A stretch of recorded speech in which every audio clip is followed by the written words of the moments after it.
So now we are going to study the new chapter, that is Constitution as a living document. इस chapter को हमारे उपराष्ट्रपति को भी मुझे पढ़ाना पड़ेगा लगता है। ठीक है, हमारे उपराष्ट्रपति और बीजेपी के कई मेंबर निशिकांत दुबे और कई लोग जो उल्टी पुल्टी बातें कर रहे हैं, तो उन्हें ये चैप्टर पढ़ लेना चाहिए। Constitution as a living document, संविधान किस तरह से हमारा एक जीवंत दस्तावेज है, मतलब it is having life, it is changing, it is not dead, it is not inorganic. यानी एक पत्थर का टुकड़ा है, वो पड़ा हुआ है, वो हजारों साल से जैसे पड़ा हुआ वैसे ही पड़ा रहता है।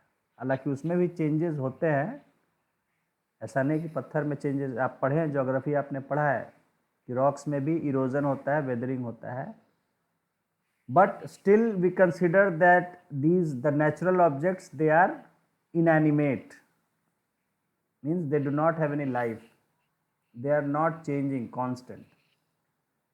But constitution is a living document, it is constantly changing, it is growing just like a normal human being. When it was born, it was a child, now it is growing into an adult. कहने का मतलब है कि एक document है, एक कागज़ है। आप सोचते हैं कागज़ है, अब जो लिख दिया वो लिखा रहेगा वैसे का वैसा ही, चाहे 10 साल हो, 50 साल हो, 100 साल हो। But constitution is a living document, means it also changes according to time, it grows with the time. So how it changes, why it changes, that we will try to understand in this chapter. Now in this chapter you will see how the constitution has worked in the last 69 years, अब तो 75 years हो गए, यानी 6 साल पहले लिखी गई थी, and how India has managed to be governed by the same constitution. तो इस चैप्टर में हम ये समझेंगे, जानेंगे कि कैसे हमारा संविधान ने काम किया है पिछले 75 सालों में, और कैसे हमारा देश भारत आज तक इसी संविधान के अनुसार चलता आ रहा है। After studying this chapter, you will find out that first, the Indian Constitution can be amended according to the needs of the time. सबसे पहली जो इसकी खास बात है कि समय के साथ इसमें संशोधन किया जा सकता है। The Indian Constitution can be amended according to the need of the time. जो समय की जैसी ज़रूरत हो उस अनुसार उसमें बदलाव, संशोधन किया जा सकता है। Though many such amendments have already taken place, the constitution has remained intact and its basic premises have not changed. कह रहा है कि हालांकि कई सारे संशोधन हो चुके हैं संविधान में। कितने संशोधन हो गए? 106. So 106 amendments have already taken place, but still the constitution has remained intact. मतलब आज भी हमारा संविधान जो है वो मूल रूप में वैसा ही है जैसा जिस तरह से पैदा हुआ था, and its basic premises have not changed. इसके जो बेसिक कंसेप्ट्स हैं, बेसिक गोल्स हैं, बेसिक वैल्यूज हैं, वो जो है आज भी नहीं बदले हैं। तो ये हम समझेंगे। The judiciary has played an important role in protecting the constitution and in also interpreting the constitution. Judiciary ने, न्यायालय ने, कोर्ट्स ने इसको सुरक्षा करने में एक अहम भूमिका निभाई है, एक अपना जिम्मेदारी का रोल अदा किया है, और साथ ही साथ इस संविधान की व्याख्या भी की है बदलते समय के अनुसार। जुडिशरी यानी हमारे कोर्ट्स, अदालतों ने, न्यायालयों ने इस संविधान की सुरक्षा की है और उनको व्याख्या किया है समय समय पर लोगों की और समय की ज़रूरत के अनुसार, और इसमें उनका एक बड़ा महत्वपूर्ण भूमिका रहा है जुडिशरी का। उसको भी जानेंगे। The constitution is a document that keeps evolving and responding to changing situations. संविधान एक ऐसा दस्तावेज है, एक डॉक्यूमेंट है जो कि समय के साथ बदलता रहता है और बदलते समय के अनुसार ये भी अपना रूप बदलता है। इसको भी जानेंगे। अभी देखिए, अभी आपके सामने करंट में जो मुद्दे चल रहे हैं इस देश में, सुप्रीम कोर्ट को कुछ फैसला करना पड़ा, राज्यपाल के किसी बिल को अप्रूवल देने की शक्तियों के बारे में और प्रेसिडेंट के बिल को अप्रूवल देने की शक्तियों के बारे में, जिसको लेकर हमारे उपराष्ट्रपति, बीजेपी के एक नेता और कई लोगों ने सवाल उठा दिए सुप्रीम कोर्ट पर कि सुप्रीम कोर्ट को क्या अधिकार था राष्ट्रपति के लिए कुछ कहने का कि भाई आपको ये करना ही है, या उनको क्या अधिकार है सरकार के मामलों में इतना ज़्यादा हस्तक्षेप, दखल देने का। ठीक है, तो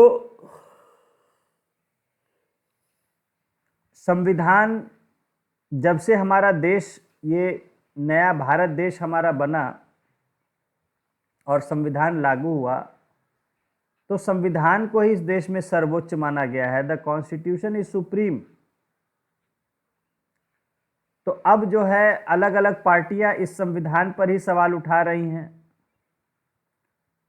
कोई इसी के बेसिक वैल्यूज को जो है झुठला रहे हैं, नेग्लेक्ट कर रहे हैं, और कोई जैसे कोर्ट्स जो है वो इसके संविधान की गरिमा, संविधान की भावना, संविधान के प्रावधानों को, प्रोविजंस को बचाए रखने में अपना योगदान दे रहे हैं। एक संघर्ष चल रहा है, जुडिशरी और एग्जीक्यूटिव और लेजिस्लेचर एक तरफ है और जुडिशरी एक तरफ है। तो इन सभी बातों को हम समझेंगे और जानने की कोशिश करेंगे कि जुडिशरी का क्या रोल है, संविधान का कितना, और हमारे यहाँ उसमें लेजिस्लेचर का क्या रोल है और एग्जीक्यूटिव का क्या रोल है। तो क्योंकि इन्हीं बातों की चर्चा अभी देश में चल रही है।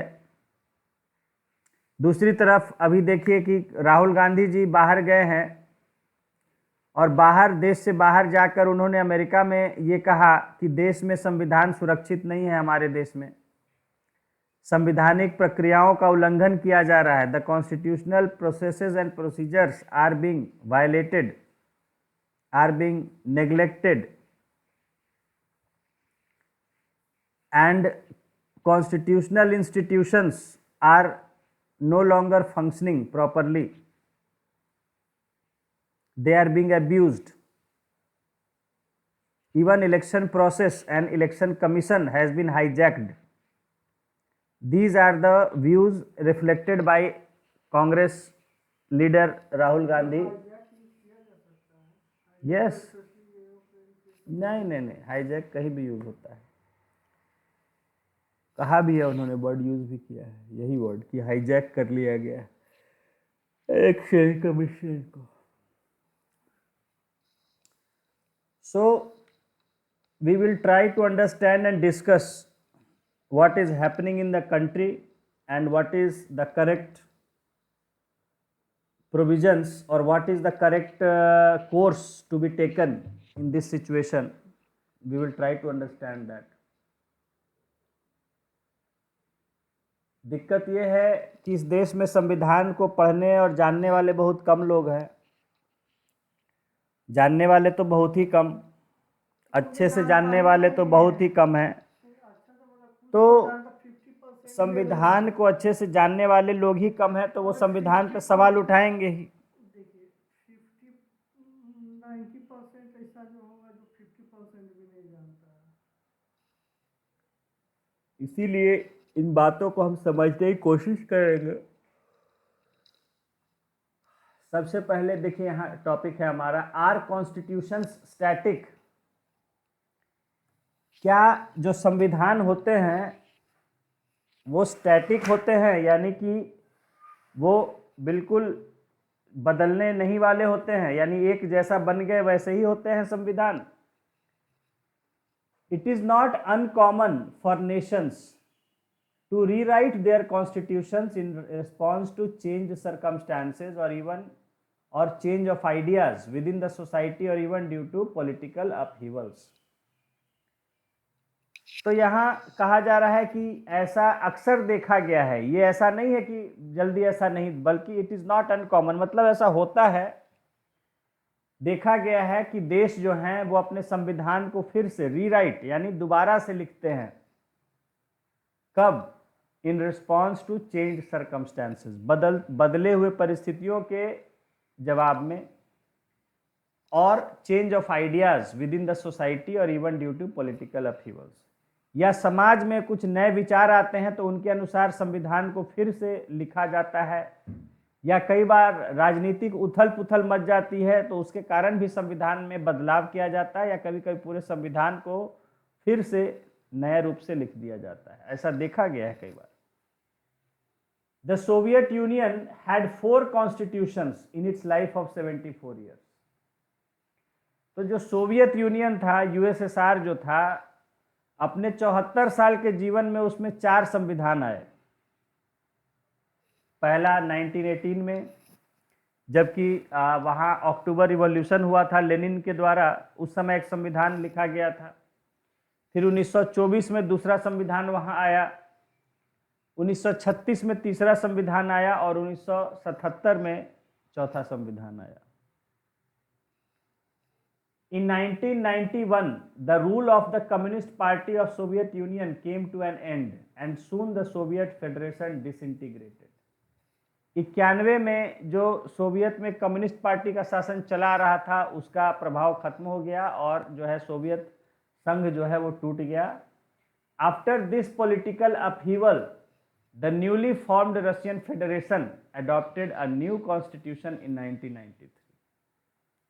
तो यूएसएसआर टूट जाने के बाद जो नया रशियन फेडरेशन बना, रशिया का संघ बना, उसने 1993 में फिर से एक नए संविधान को अडॉप्ट किया।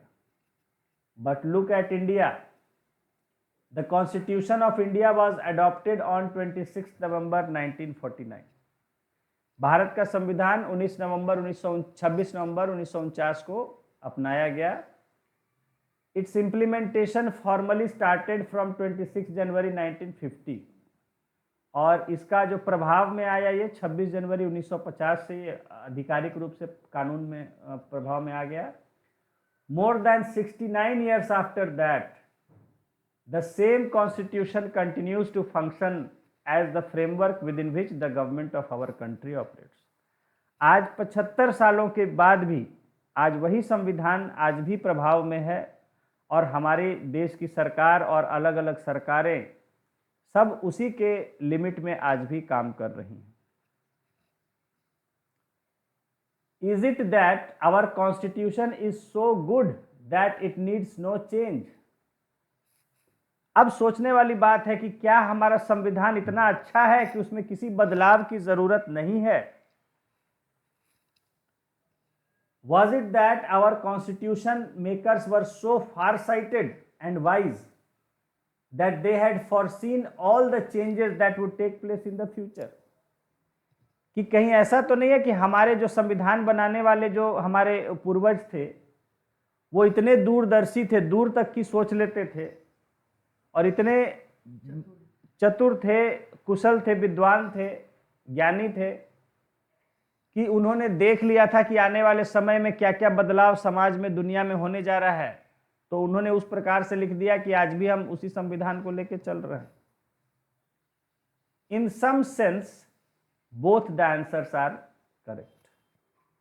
तो कुछ हद तक ये दोनों ही बातें सही हैं कि एक हमारे जो पूर्वज थे जिन्होंने संविधान बनाया वो बड़े दूरदर्शी थे और दूर तक की सोच के उन्होंने संविधान को बनाया था। हाँ, और दूसरी तरफ उन्होंने जो आने वाले समय में, हाँ नहीं, पहली बात तो ये कहा कि जो हमारा संविधान इतना अच्छा है कि इसमें कोई सही बात है, उसको इतनी मेहनत से, इतने विचार विमर्श बहस के बाद बनाया गया कि आज भी हम उसके तहत चल रहे हैं। बदलाव होते रहता है समय समय पर, बट मूल संविधान हमारा वही चल रहा है। और दूसरी बात यह है कि जो संविधान बनाने वाले नेता थे, जो लीडर्स थे, वो इतने फार साइटेड थे, इतने दूरदर्शी थे कि दूर तक की सोचते थे कि आने वाले समय में क्या क्या बदलाव आ सकते हैं देश में, किस तरह की राजनीति हो सकती है। तो वो सभी बातें उन्होंने अपने अनुभव से सोचते हुए और देखते हुए वो सब डाल दिया था संविधान में, जिसके कारण आज तक हमारा संविधान वही चल रहा है। It is true that we have inherited a very robust constitution. और ये सत्य है कि हमने एक बड़ा ही जानदार संविधान पाया है। हमने, जानदार होता है वो। हाँ, रोबस्ट मीन्स वेरी डायनेमिक। हाँ, मतलब जो बड़ा ही एक्टिव है, अलर्ट है, रिस्पॉन्सिव है। अलर्ट एंड रिस्पॉन्सिव को कहते हैं वाइब्रेंट।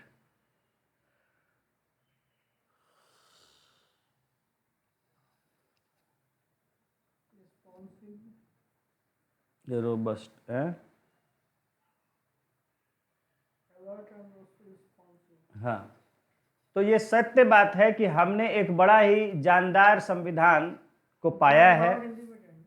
हाँ, the basic framework of constitution is very much suited to our country. तो हमारे संविधान का जो मूलभूत ढांचा है, बेसिक जो फ्रेमवर्क है, वो बिल्कुल हमारे देश के अनुसार ही वो बनाया गया है। It is also true that the constitution makers were very far-sighted and provided for many solutions for future situations. और ये भी सच है कि जो हमारे संविधान बनाने वाले थे, संविधान निर्माता थे, वो बड़े दूरदर्शी थे और उन्होंने बहुत सारे आने वाले भविष्य के मामलों का उपाय उसी संविधान में लिख दिया था। But no constitution can provide for all eventualities. पर किसी भी संविधान में सारी आने वाली परिस्थितियों का कल्पना नहीं किया जा सकता है। वही आदमी है, कल को क्या होगा किसने देखा है, क्या बदलाव होने जा रहा है। तो किसी भी संविधान में पूरी तरह से सारी आने वाली बातों का कल्पना नहीं किया जा सकता, उनको लिखा नहीं जा सकता है। No document can be such that it needs no change. और इसीलिए कोई भी ऐसा दस्तावेज नहीं हो सकता है कि जिसमें बदलाव की कोई जरूरत ही ना पड़े आगे चल के।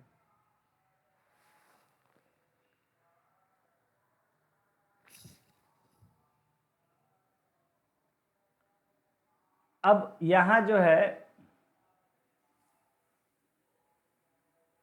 ये जो लड़की है सवाल उठा रही है कार्टून के माध्यम से। It seems to me that constitutional changes are very closely linked to political developments. कि मुझे ऐसा लगता है कि जो संविधान में बदलाव किए जाते हैं वो उस समय के राजनीतिक हालात से जुड़े हुए होते हैं। जो राजनीति में नए बदलाव हो रहे हैं उसी से जुड़े होते हैं। तो सच बात है, राजनीति में जो नए बदलाव होते हैं उसी के अनुसार लोग जो है कानून चाहते हैं, संविधान में बदलाव की बात करते हैं।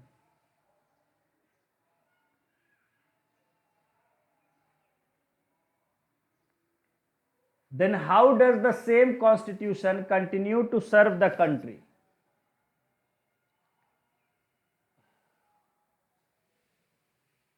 तो यहां कहा जा रहा है कि तो ऐसा कैसे है कि एक ही संविधान लगातार देश की सेवा में लगा रहता है। भाई कहा जा रहा है कि अगर राजनीतिक बदलाव से संविधान में भी बदलाव की मांग उठती है तो भाई राजनीति में तो बहुत से बदलाव आते रहते हैं, तो कैसे एक ही संविधान हमेशा लगा रहता है देश की सेवा में। One of the answers to such questions is that our constitution accepts the necessity of modifications according to changing needs of the society. तो इसका एक जवाब ये है कि हमारा संविधान जो है वो इस बात को उसमें समझा गया है कि समय के साथ हमेशा बदलाव की ज़रूरत होती है। समय के साथ समाज में बदलाव आते हैं और समाज में बदलाव आने के साथ साथ संविधान में भी बदलाव किए जाने चाहिए ताकि समाज की बदलती जरूरतों को पूरा किया जा सके। बात समझ में आ रही है कि the constitution must reflect the changing needs of society. संविधान जो है समाज की बदलती जरूरतों को अवश्य ही पूरा करना चाहिए, परिलक्षित करना चाहिए। तो जैसा समय की मांग है, जैसा लोगों की मांग है, वैसा ही संविधान में भी प्रावधान होने चाहिए। तो इस बात को हमारे संविधान में एक्सेप्ट किया गया है कि कोई भी संविधान एक तो एक रूप हमेशा नहीं हो सकता, it can not be constant. और हमारे संविधान में इस सिद्धांत को माना गया, एक्सेप्ट किया गया है कि भाई समय के साथ हर चीज बदलती है, समाज की सोच भी बदलती है, तो संविधान को भी बदलना चाहिए समय के साथ। नहीं तो लोगों की मांगें पूरी नहीं हो पाएंगी, लोगों की आकांक्षाएं, लोगों के इच्छाएं का रिस्पेक्ट नहीं हो पाएगा। Secondly, in the actual working of the constitution there has been enough flexibility of interpretations। और दूसरे कि जो हमारा संविधान वास्तव में जो कार्य रूप में इस्तेमाल हुआ है तो उसमें काफी ज्यादा लचीलापन जो है उसके व्याख्या में किया गया है। उसकी व्याख्या किया है। व्याख्या कौन करता है? इंटरप्रेट कौन करता है? कॉन्स्टिट्यूशन को कौन इंटरप्रेट करता है? जुडिशरी। तो जुडिशरी ने काफी लचीलापन का इस्तेमाल किया है संविधान को इंटरप्रेट करने में। Both political practice and judicial rulings have shown maturity and flexibility in implementing the constitution.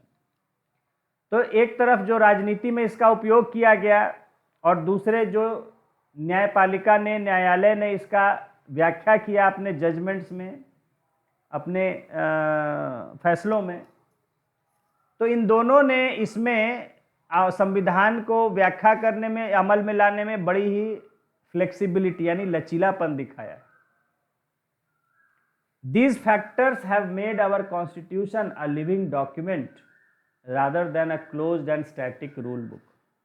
तो इन सब बातों ने हमारे संविधान को एक लिविंग डॉक्यूमेंट बना दिया, जीवंत दस्तावेज बना दिया है, जो कि जीवित है, यानी एक जीवित प्राणी की तरह वो भी बदल रहा है समय के साथ, न कि एक बंद किताब की तरह जो कि बंद है और हमेशा एक जैसी है। उसको जब भी 100 साल बाद भी खोलिए वही होगा, 1000 साल बाद भी खोलिएगा बंद किताब को तो वैसे ही रहेगी। तो इस तरह की एक बंद किताब की तरह नहीं, बल्कि एक लगातार बदलते हुए जीवंत लिविंग डॉक्यूमेंट, जीवंत दस्तावेज की तरह संविधान हमारा जो है वो अमल में आया है। In any society those responsible for drafting the constitution at a particular time would face one common challenge। किसी भी समाज में जिन लोगों को संविधान बनाने की जिम्मेदारी कभी दी गई होती है, उन सब को एक आम समस्या यानी एक कॉमन समस्या वो जरूर सामने आती है। क्या? The provisions of the Constitution would naturally reflect efforts to tackle the problems that the society is facing at the time of making of the Constitution। कहा जा रहा है कि किसी भी समाज में जिन लोगों को कभी भी संविधान बनाने की जिम्मेदारी दी गई होती है तो उनको सबको एक कॉमन समस्या उनके सामने आती है। क्या? कि संविधान में जो भी कुछ लिखा जाएगा, संविधान के जो प्रावधान होंगे वो स्वतः ही उस समय के समाज में जो समस्याएं होती है उनको दूर करने का प्रयास इसमें दिखाई देता है।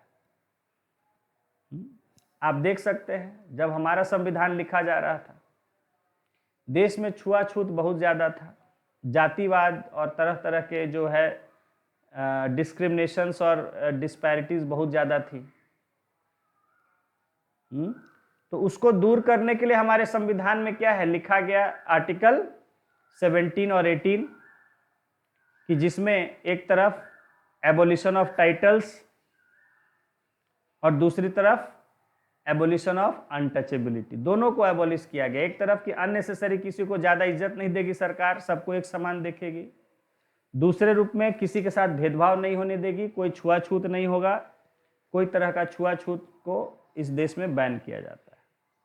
तो ये उस समय समाज में जो समस्याएं थी उसको दूर करने का साफ साफ प्रयास दिख रहा है।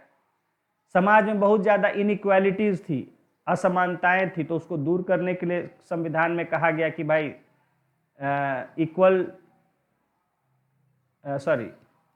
रूल ऑफ लॉ की बात की गई, इक्वालिटी बिफोर लॉ की बात कही गई कि सब लोग कानून के सामने बराबर हैं।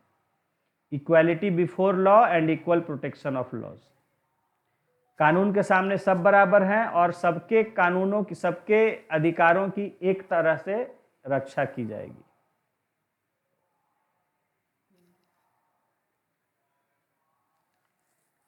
At the same time, the Constitution must be a document that provides the framework of the government for the future as well. लेकिन उसी समय जहां एक तरफ संविधान में समाज के समस्याओं को दूर करने का प्रयास दिखाई देता है, दूसरी तरफ संविधान एक ऐसा ही डॉक्यूमेंट होना चाहिए जो कि आने वाले समयों में भी, फ्यूचर भविष्य में भी जो सरकार हो उसके लिए उसको फ्रेमवर्क प्रोवाइड करना चाहिए, यानी सरकार का ढांचा एक तरह से प्रोवाइड कर सके। ऐसा नहीं संविधान आज लिखा 20 साल बाद वो जो कह रहा है वो सब उल्टा पुल्टा हो गया। आने वाले लंबे समय तक भी सरकार को जिस तरह का ढांचे की जरूरत हो सरकार के लिए, उन सब को उसमें व्यवस्था किया जाना चाहिए, लिखा जाना चाहिए। देखिए हमारा आज 75 साल हो चुका है, लेकिन फिर भी आज 75 साल में भी संविधान हमारा सब कुछ सरकार के बारे में आज भी हमें बता रहा है, उसको लागू करवा रहा है। तो ये जो है एक संविधान में दूसरी बात होनी चाहिए जब बनाया जाता है तब।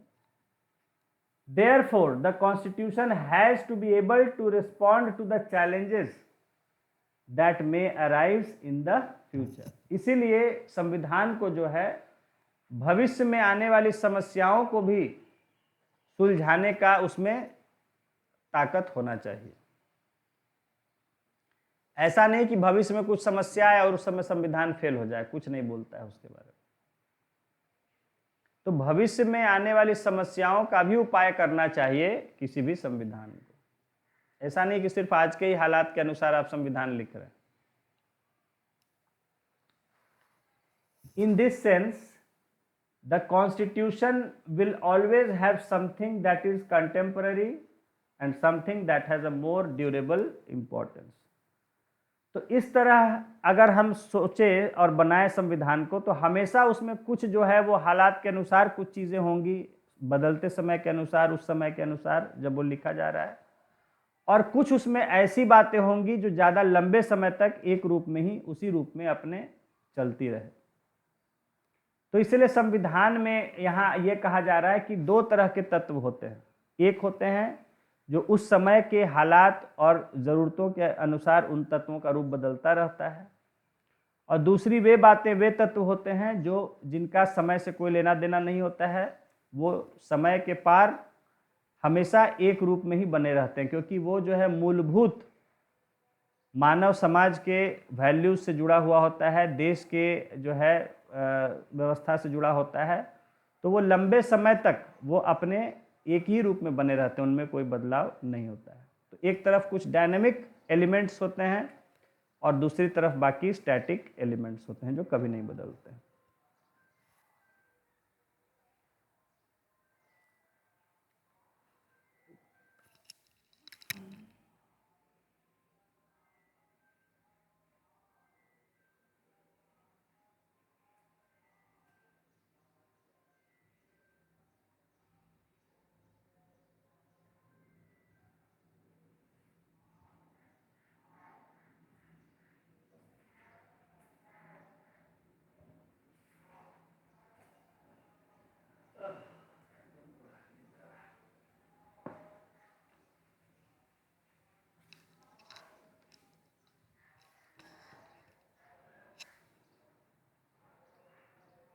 At the same time, a constitution is not a frozen and unalterable. बड़ा दम लग रहा है, ह्यूमिडिटी दम।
At the same time, a constitution is not a frozen and unalterable document. तो जैसा हम इन बातों को डिस्कस कर रहे हैं उसी समय दूसरी ये भी बात है कि एक संविधान जो है वो एक कोई बिल्कुल ठोस जमा हुआ ऐसा कोई दस्तावेज या ऐसा दस्तावेज नहीं होता है कि जिसको हम कभी बदल नहीं सके। फ्रोज़न का मतलब है, यहाँ वर्ड यूज़ किया है फ्रोज़न, कि जिस तरह कोई चीज़ फ्रीज हो जाती है तो वो अपने उसी रूप में लंबे समय तक बरकरार रहती है, उसमें कोई बदलाव नहीं आता है। उस सेंस में कहा गया है कि नॉट अ फ्रोज़न मीन्स ये लंबे समय तक एक ही रूप में रहने वाला कोई दस्तावेज नहीं है, अनऑल्टरेबल। हाँ, it is a document made by human beings and may need revisions, changes and re-examination।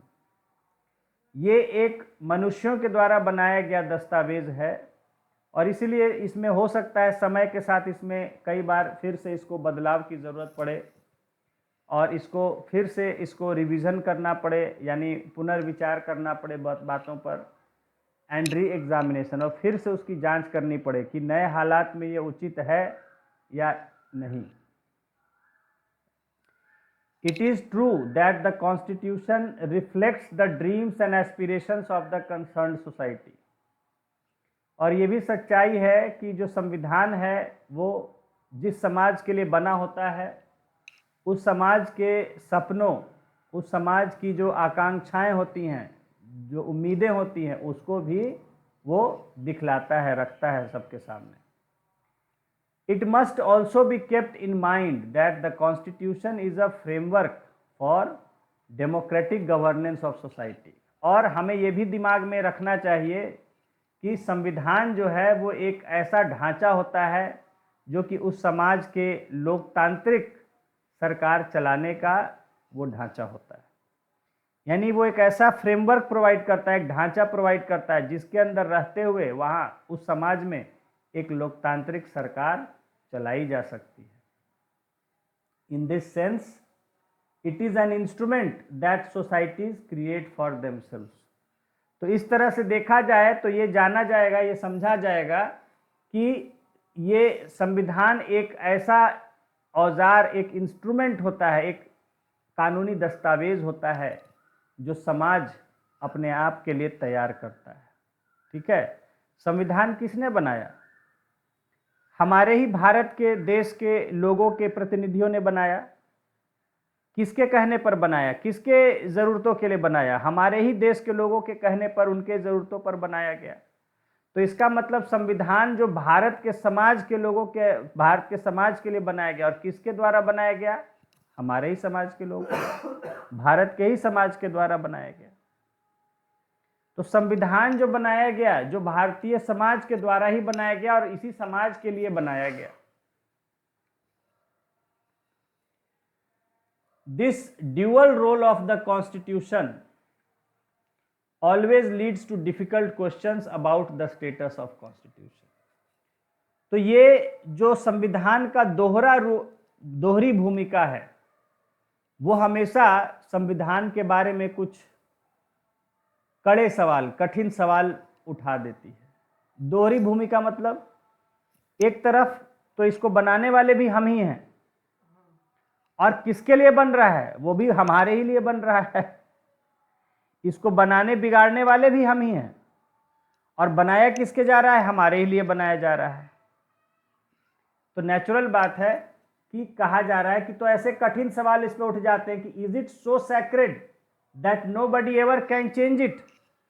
क्या संविधान इतना एक पवित्र डॉक्यूमेंट है, इस तरह का प्रतिष्ठा वाला डॉक्यूमेंट है कि इसको कोई बदल ही नहीं सकता है? भाई इसको हमारी तरह लोगों ने तो बनाया, तो क्या ये इतना ज्यादा पवित्र है कि इसको कोई बदल नहीं सकता है? एक ये सवाल कभी उठ जाता है। Alternatively it is so ordinary N instrument that it can be modified just like any other ordinary law. और दूसरी तरफ यह सवाल उठता है कि क्या ये इतना मामूली कानून है कि किसी भी कानून की तरह इसको तुरंत बदल दिया जा सकता है? क्या ये इतना मामूली है? क्योंकि कई बार इस संविधान के जो परिवर्तन, संशोधन हुए हैं वो बड़े ही जल्दबाजी और बड़े ही जो है वो बिना विचार विमर्श के कर दिए गए हैं। तो ये कहा है कि एक तरफ तो इतना पवित्र माना जा रहा है कि इसको कोई बदल नहीं सकता, और दूसरी तरफ क्या इतना साधारण कानून है पूरे देश के जो लागू करता है, जो सबसे मूलभूत कानून है इस देश का, क्या वो इतना साधारण है, इतना ऑर्डिनरी है कि उसको झटके से कोई भी चाहे बदल दे? तो ये सवाल अक्सर जो है संविधान के बारे में उठ जाते हैं। The makers of the constitution were aware of this problem and sought to strike a balance।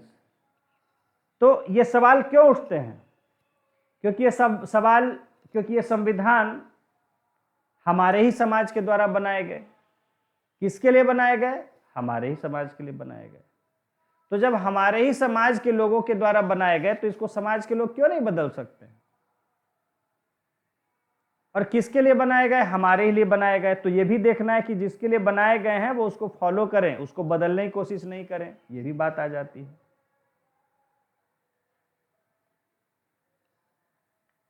तो इसलिए जो है, जो संविधान बनाने वाले थे, जो संविधान के निर्माता थे, वो इस समस्या को समझते थे कि कल को ये समस्या आएगी।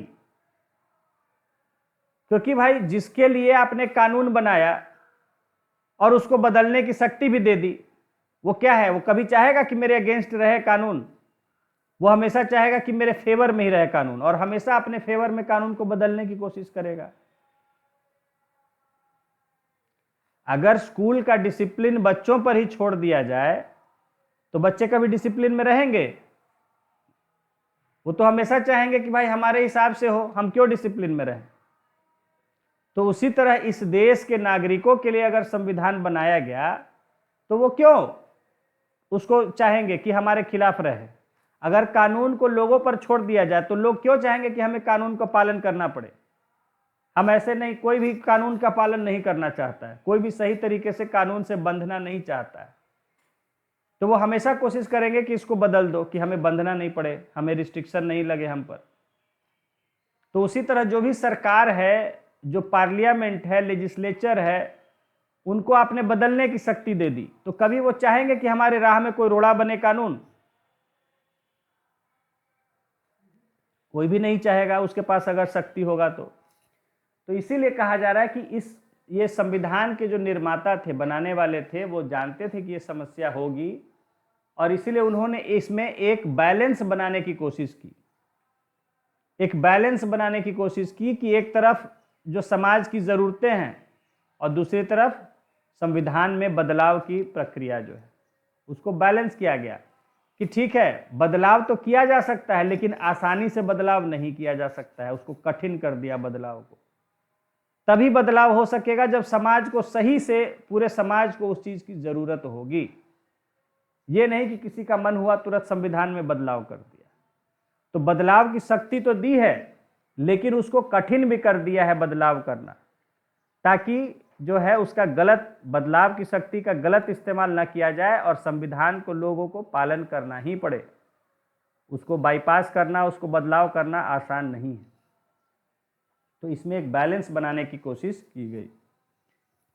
दे placed the constitution above ordinary law.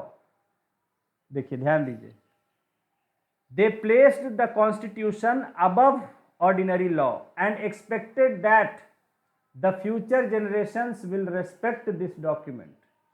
तो उन्होंने जो सामान्य कानून है देश का, उससे ऊपर रखा संविधान को, और ये भी उम्मीद किया कि आने वाली जो नस्लें होंगी, आने वाली पीढ़ियां जो होंगी, वो इस संविधान का सम्मान करेंगी। Eight the same time they recognized that in future this document may require modifications। हाँ, उन्होंने इस ज़रूरत को भी समझा कि आने वाले समय में ऐसा समय आ सकता है जब संविधान को बदलने की, बदलाव की ज़रूरत हो। और आ क्या सकता है, तुरंत 1 साल बाद ही बदलाव हो गया था। ज़्यादा इंतजार थोड़े करना पड़ा था। संविधान लागू भी नहीं हुआ था उससे पहले ही, क्योंकि उसके प्रोविजंस तो बन ही रहे थे, उनकी चर्चा तो लोगों में हो ही रही थी। तो संविधान के बनते समय ही उसमें बदलाव की बातें उठ गई थी, ठीक है ना। तो और 1 साल हुआ नहीं संविधान लागू हुए। हाँ, तो संविधान लागू होने के 1 साल के अंदर ही पहला संशोधन हो गया था। तो even at the time of writing the constitution, देखिए जो बात बोले आपसे कि even at the time of writing the constitution they were aware that on many matters there were differences of opinion. जब लिखा जा रहा था तभी संविधान लिखने वालों ने देखा कि कई मामलों पर जो है एक जैसा मत नहीं है सबका, सबकी अलग अलग सोच है और कल को उसमें बदलाव की जरूरत पड़ेगी। हाँ बोलिए। कॉन्स्टिट्यूशन जब लिख चुका था और फॉलो कर मतलब कि रिपब्लिक डे मनने लगा था, मतलब कि तब से लागू हो गया, उसके बावजूद आगे का कुछ और लिखा रहा था क्या उसमें? नहीं नहीं, लागू कैसे हो जाएगा जब वो लागू 1950 लिखा में लागू लागू हुआ, कंप्लीट होने के बाद लागू हुआ, तो 50 में 26 जनवरी 1950 से स्टार्ट हुआ, लागू हुआ। हाँ उसके बावजूद भी उसके बाद भी कुछ लिखा रहा था क्या? नहीं नहीं नहीं, उसके बाद ना हुआ अरे तो उसके बाद हुआ। मैं क्या यहाँ क्या कहा जा रहा है कि जब लिखा जा रहा था उसी समय से बहुत सी बातें जब तय की जा रही थी तो उस पर विचार सबके एक जैसे नहीं थे, तो इसलिए समझ में आ रहा था साफ साफ कि ज़्यादा दिन तक ये टिकेगा नहीं, इसमें कोई ना कोई बदलाव करेगा ही। हाँ, खासकर किसी मुद्दे पर जिसपे पहला संशोधन हुआ अधिकार पर और जमींदारी के खिलाफ, तो यही लिखा जा रहा है कि even at the time of writing this constitution they were aware that on many matters there were differences of opinion. अलग अलग सोच थी सब लोगों की। Whenever society would veer toward any particular opinion, a change in the constitutional provisions would be required. तो क्योंकि कई तरह की सोच थी तो ये समझा जा रहा था कि जब भी समाज का झुकाव किसी एक खास विचार की तरफ होगा तो निश्चय उसमें संविधान में बदलाव की जरूरत पड़ेगी। वियर मीन्स झुकना, मुड़ना, वियर वियर बोलते हैं। वियर मीन्स हाँ झुकना, मुड़ना। तो बहुत से रास्ते थे, संविधान बीच में था, तो किसी भी रास्ते पर बढ़ता तो उसमें बदलाव की जरूरत पड़ती और सबका अलग अलग रास्ता पर जाने के लिए तैयार थे। तो लिखते समय ही लग रहा था कि ज्यादा दिन ये बातें नहीं रहेंगी, वो तुरंत संविधान में बदलाव, जहां समाज की सोच उधर को पलटी कि उधर को पलटना पड़ेगा संविधान को भी। Thus, the Indian Constitution is a combination of both the approaches mentioned above. तो इस तरह जो भारत का समाज है वो दोनों तरह की जो एक सोच होती है उन सब का मिला जुला रूप है। पहला क्या है कि that the constitution is a sacred document and that it is an instrument that may require changes from time to time.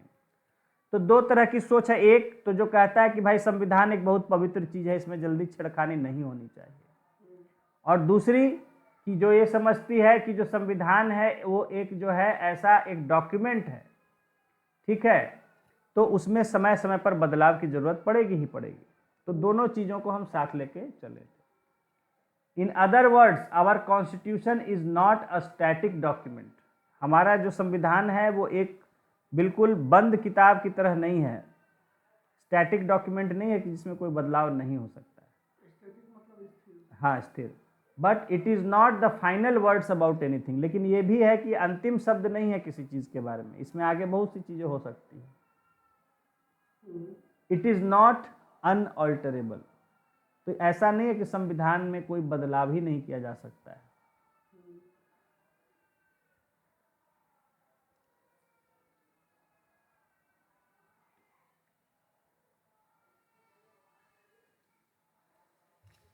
How to amend the constitution, ये हम आपको बता चुके हैं। संविधान में बदलाव कैसे होता है उसके लिए प्रोविजन कहाँ दिया गया है, आर्टिकल 368 में।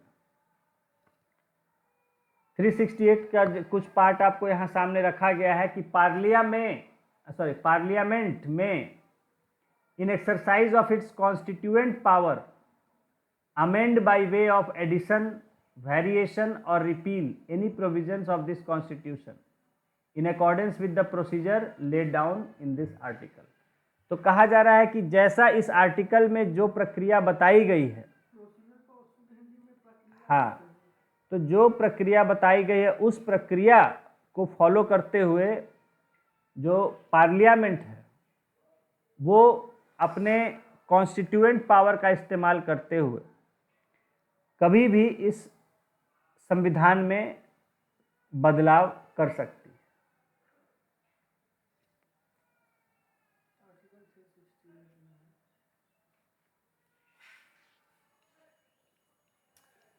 We have already seen that the makers of our constitution wanted to strike a balance. तो हम कई बार देख चुके हैं, पहले भी देख चुके हैं कि जो संविधान निर्माता थे वो हमेशा एक बैलेंस बना के चलना चाहते थे। The constitution must be amended if so required, संविधान को जब जरूरत होगी तब तो बदलना ही पड़ेगा, but it must be protected from unnecessary and frequent changes, लेकिन इसको बिना ज़रूरत के फालतू और बार बार होने वाले बदलावों से बचा के रखना पड़ेगा। इसलिए संविधान जो है लोग दम जो है ढाक के बंद करके रखते हैं कि जल्दी कोई बदलाव नहीं कर सके, धूप में नहीं रखते हैं उसको, खराब हो जाएगा, बदलाव हो जाएगा। In other words they wanted the constitution to be flexible and at the same time rigid, तो वो संविधान को चाहते थे कि फ्लेक्सिबल तो हो, लचीला तो हो, लेकिन साथ साथ रिजिड भी हो, यानी बहुत से बेसिक वैल्यूज को वो मेंटेन करे आगे समय तक। Flexible means open to changes and rigid means resistant to changes. Flexible का मतलब हुआ कि जो जिसमें बदलाव आसानी से कर सके, और रिजिड का मतलब जो बिल्कुल जिसमें बदलाव नहीं कर सकते। A constitution that can be very easily changed or modified is often called flexible। ठीक है, बस समझाई दिए, जिसमें बदलाव होता है अक्सर उसको फ्लेक्सिबल कहा जाता है।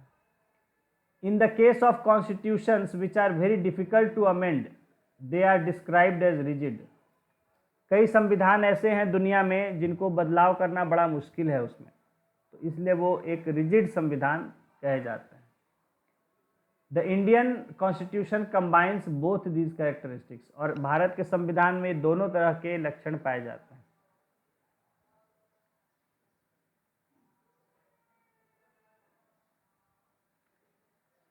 The makers of the constitution were aware of the fact that there may be some faults or mistakes in the constitution। संविधान बनाने वाले ये भी बात से रूबरू थे कि संविधान बनाने में कई बार गलतियां भी हो सकती हैं, ठीक है। They knew that the constitution could not be totally free of errors। उनको पता था कि संविधान पूरी तरह से इसमें कोई त्रुटि हो ना हो, ऐसा हो ही नहीं सकता। Whenever such mistakes would come to light, they wanted the constitution to be easily amended and to be able to get rid of these mistakes। तो कभी भी ऐसा जब गलतियां हो गई होंगी संविधान में और वो लोगों के नज़र में आती है, समाज के नज़र में आती है, तो वो चाहते थे कि संविधान को ऐसे में आसानी से बदल दिया जाए और आसानी से वो अपनी गलतियों को छोड़ सके, उनसे दूर हट सके।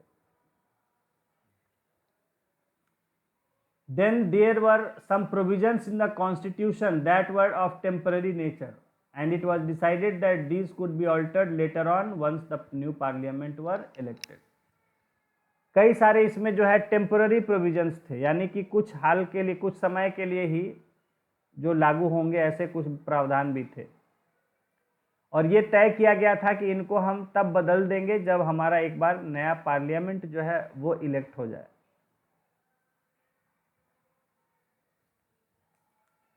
But at the same time the constitution was framing a federal polity and therefore the rights and powers of the states could not be changed without the consent of states. तो लेकिन ये हमें भूलना नहीं चाहिए कि हमारा जो संविधान है वो एक संघवाद की राजनीति यहाँ देश में चलाना चाह रहा था, और इसमें जब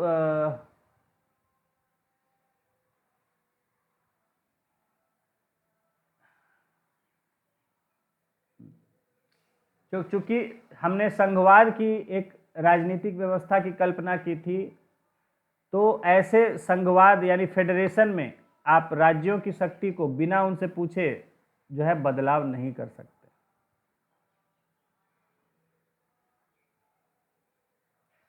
Some other features were so central to the spirit of the constitution that the constitution makers were anxious to protect these from change.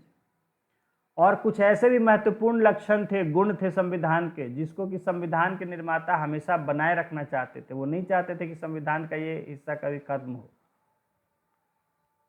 These provisions had to be made rigid, तो इन प्रावधानों को कठोर बनाना पड़ा। These considerations also led to different ways of amending the constitution.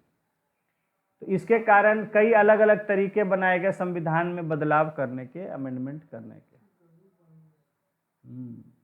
तो इसी तरह आपको करा रहे हैं, जा गया तो क्या करें, बर्दाश्त नहीं हो रहा है। तो देखिए यहाँ पर जो है एक टेबल में आपको दिखाया गया है कि किस तरह से संविधान में बदलाव किए जा सकते हैं। तो यहाँ हम देख रहे हैं कि 3 तरीके से दिया गया है। एक है जहाँ पहला है कि साधारण कानून की तरह ही संविधान में बदलाव हो जाए। जैसे आपने पढ़ा है कि आर्टिकल 2, 3, 4 और भी कई आर्टिकल हैं जिसमें कि सीधे सीधे संविधान में बदलाव हो जाता है। उन आर्टिकल्स के तहत अलग से उसमें संशोधन नहीं करना पड़ता है। तो वो जो है एक साधारण कानून की तरह बदलाव हो जाते हैं। आर्टिकल 2, 3, 4 है, जैसे नए राज्यों के बनाने को लेके है, तो उसमें जो है उसमें ये है कि भाई उसमें अगर आप राज्य बनते हैं नए तो अपने आप उनका नाम जुड़ जाएगा वहाँ, उसके लिए आपको अलग से संशोधन करने की जरूरत नहीं। तो ये तो हो गया कि साधारण कानून की तरह जहाँ संविधान में संशोधन हो जाए। दूसरा है कि जहाँ जो है आपको एक स्पेशल मेजॉरिटी चाहिए लेजिस्लेचर में, पार्लियामेंट में, special majority in parliament in both houses separately. ये भी एक बहुत कड़ा प्रावधान है कि दोनों हाउसेज में अलग अलग स्पेशल मेजॉरिटी चाहिए। ये दिया गया है आर्टिकल 368 में। और थर्ड जो है आपका तरीका है कि जहाँ की आपको पार्लियामेंट में स्पेशल मेजॉरिटी तो चाहिए ही, साथ ही साथ आधे से ज़्यादा राज्यों में भी आपको उसका अप्रूवल लेना पड़ेगा, तभी वो संविधान में बदलाव आप कर सकते हैं। तो ये जो है सबसे कठिन प्रक्रिया है और यहाँ पर जो है सबसे ज़्यादा आपकी ज़रूरत है एक डेमोक्रेटिक अप्रोच की, कि आप जिसके लिए काम कर रहे हैं तो वो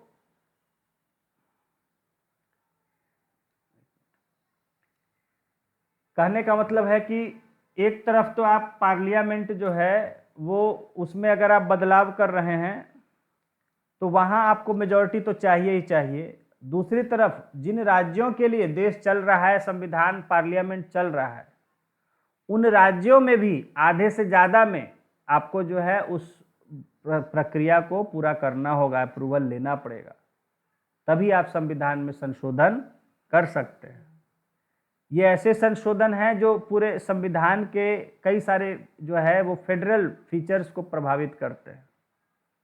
तो वहाँ आपको कोई भी फेडरल फीचर को आप प्रभावित करेंगे जिससे देश का संघवाद प्रभावित होगा, तो वहाँ जो है आपको जो है पार्लियामेंट के साथ साथ आधे से ज़्यादा राज्यों में अप्रूव करना पड़ेगा उस कानून को, तभी वो एक्ट बन पाएगा जो है। तो ये 3 तरीके जो है वो दिए गए हैं। ठीक है, पहला फिर से मैं बताऊं कि जहां सिंपल मेजॉरिटी से पास हो जाता है या उसमें संविधान में बदलाव भी नहीं करना पड़ता, अपने आप ही वो कानून के तहत बदलाव हो जाता है। दूसरा है जहां पार्लियामेंट में अलग अलग आपको स्पेशल मेजॉरिटी दोनों हाउस में प्रूव करना पड़ता है। और तीसरा है सबसे कठिन कि स्पेशल मेजॉरिटी तो है ही, उसके साथ साथ आपको राज्यों की विधानसभाओं में भी आधे राज्यों में आपको उसको आधे से ज़्यादा में अप्रूवल लेना पड़ेगा। अब नेचुरल है कि उसी के पार्टी की सरकार है तो वो उसका फ़ायदा उठाती है। तो यहाँ एक सवाल उठाया है इस लड़के ने कि I don't understand how a constitution can be flexible और रिजिड। इनको ये नहीं समझ में आ रहा है कि संविधान कोई लचीला या कठोर कैसे हो सकता है, मुलायम या कड़ा कैसे हो सकता है। Isn't it the politics of that period which makes the constitution rigid or flexible? भाई संविधान थोड़े लचीला या वो तो बस जैसा किताब है किताब है। ये तो उस समय के जो राजनीति होती है उसकी परिस्थितियां कठोर या मुलायम हो सकती हैं कि भाई वो मुलायम तरह की राजनीति चल रही है तो वो संविधान को भी मुलायम बनाए रखती है, और कड़ी तरह की चल रही है तो संविधान को भी कड़ा रखती है।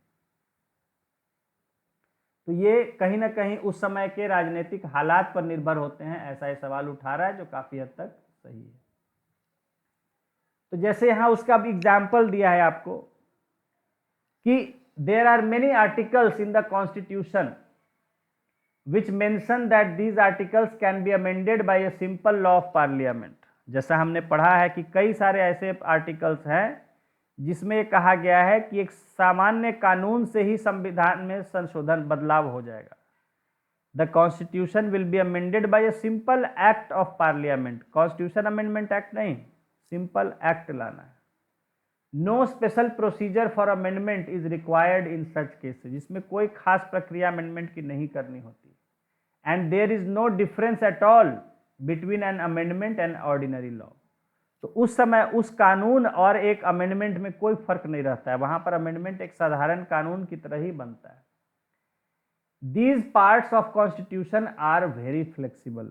तो ये जो पार्ट्स हैं संविधान के जहां कि आप डायरेक्टली बिना कोई स्पेशल प्रक्रिया के उसको पास कर सकते हो अमेंडमेंट को, तो ये जो है बहुत ही फ्लेक्सिबल है। ऐसे पार्ट जो है बहुत लचीले हैं।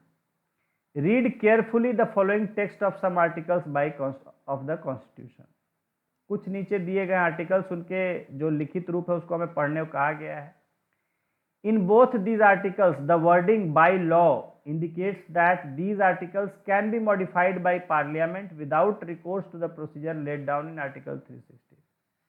तो इसमें कहा गया है जो नीचे आर्टिकल्स दिए गए हैं उसमें जैसा हम देख सकते हैं आर्टिकल 2 है, इसमें लिखा गया है कि पार्लियामेंट में by law admit into the union new states. जो आपने पढ़ा है आर्टिकल 2 कि एक सामान्य कानून के द्वारा पार्लियामेंट किसी भी टेरिटरी को अपने देश में शामिल कर सकता है, अपने यूनियन में शामिल कर सकता है।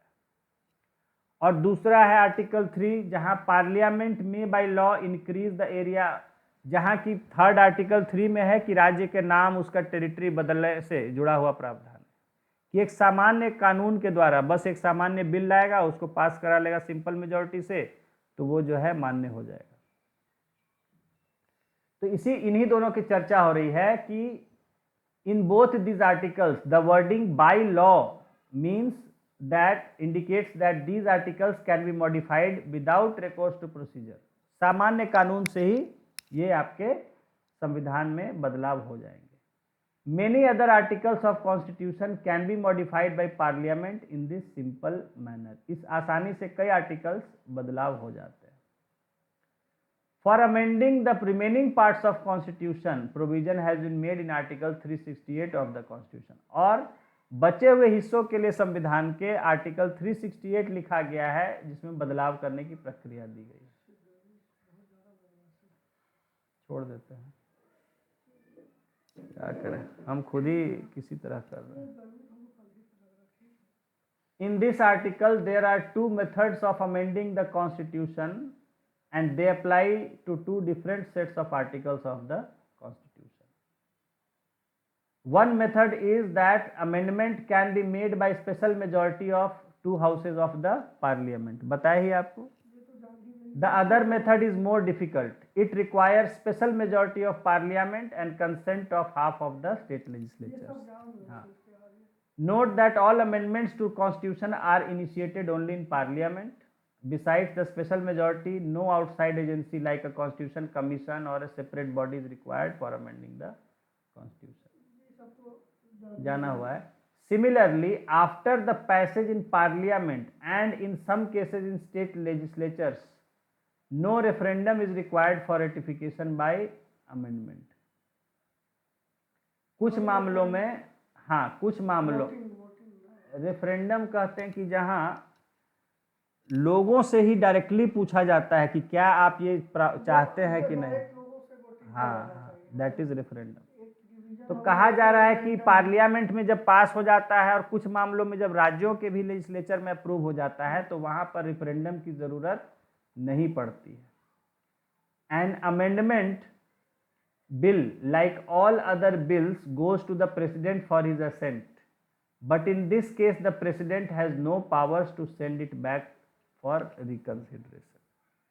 लेकिन अमेंडमेंट बिल को वो लौटा नहीं सकता है। अगर एक बार अमेंडमेंट बिल चला गया राष्ट्रपति के पास तो वो इसको दोबारा सोचने के लिए नहीं लौटा सकते।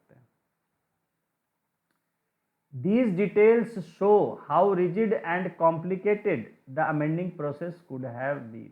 तो ये दिखाता है कि हमारा जो अमेंडमेंट का प्रोसेस है वो कितना कड़ा और ज़्यादा हो सकता था। Our constitution avoids these complications. तो हमारे संविधान में इन उलझनों को छोड़ दिया गया है, कॉम्प्लिकेशंस को। This makes the amendment procedure relatively simple. इससे जो है संविधान में बदलाव काफ़ी आसान हो गया है। But more importantly this process underlines an important principles. लेकिन इसके तहत एक जो है इम्पॉर्टेंट सिद्धांत आता है। Only elected representatives of the people are empowered to consider and take final decision on the question of amendments. केवल लोगों के चुने हुए प्रतिनिधि ही इस पर विचार कर अंतिम फैसला कर सकते हैं कि संविधान में कोई संशोधन होना चाहिए या नहीं होना चाहिए। Thus, sovereignty of elected representatives, parliamentary sovereignty is the basis of the amendment procedure। तो इस तरह से देखा जाए कि जो अमेंडमेंट का प्रोसीजर है उसमें पार्लियामेंट को सॉवरेन माना गया है, यानी पार्लियामेंट को पूरा अधिकार है कोई भी अमेंडमेंट करने का।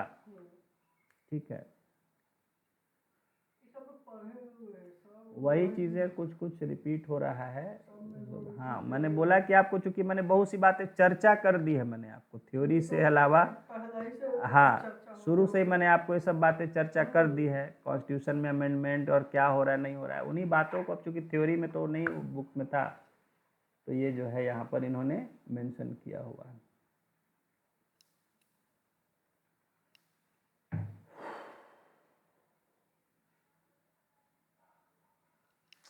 बड़ा गर्मी हो जा रहा है जी, और बेचैनी कर दे रहा है।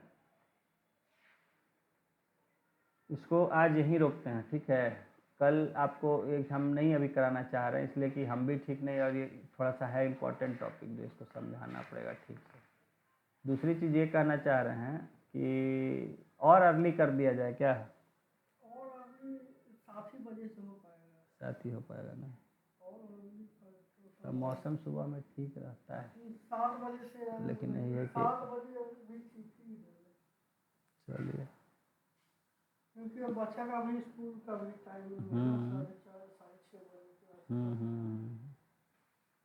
7 ही बज जाए, 7 बजना ही है। अच्छा ठीक। बेचैनी कर दे रहा है, दम लग रहा है कि क्लास लेना मुश्किल हो जा रहा है। 7 बजे से भी एग्जैक्टली हम लोग क्लास पे बोले 7:15 तो हो ही जाएगा। 8:30 बजे तक भी अगर होता है तो काफ़ी। चलिए देखते हैं।